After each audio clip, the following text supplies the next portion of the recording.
بما إنه موسم الفول المقلى خلونا نبلش بتطبيقه مع بعضنا.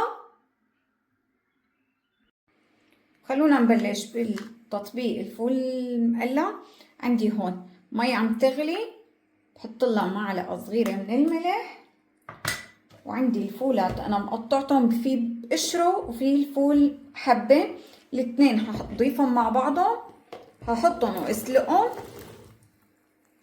هلا هون ما بغطي ابدا، ما بضيف الغطا فوق الطنجرة ابدا ابدا، مشان يضل عندي اللون اخضر. وقت بتحطي الغطا بيقوم بيسود معك، لهيك ما حضيفه لحتى يستوي تماما. وهلا هون كمان بضيف معلقة صغيرة من السكر، وبتركه لحتى يستوي معي. نص فنجان من زيت الزيتون،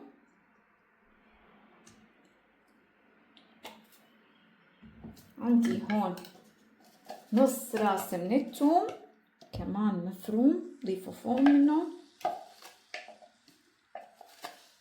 الثوم عندي. وهون عندي جرزة كزبرة مفرومة كمان بنزلها فوق الثوم. هلا بقلي الكزبرة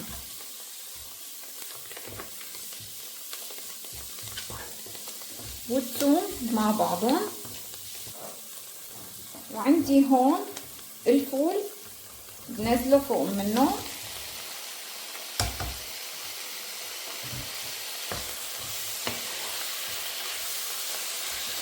الفول ما بده اكثر من 5 دقايق. وخلينا هون نضيف نص معلقة صغيرة من الملح،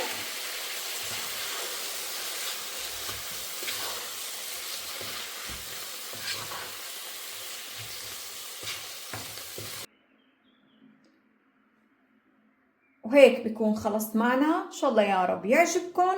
فول اخضر بجنن. ولا تنسونا من اللايك والشير وسبسكرايب، وسلام.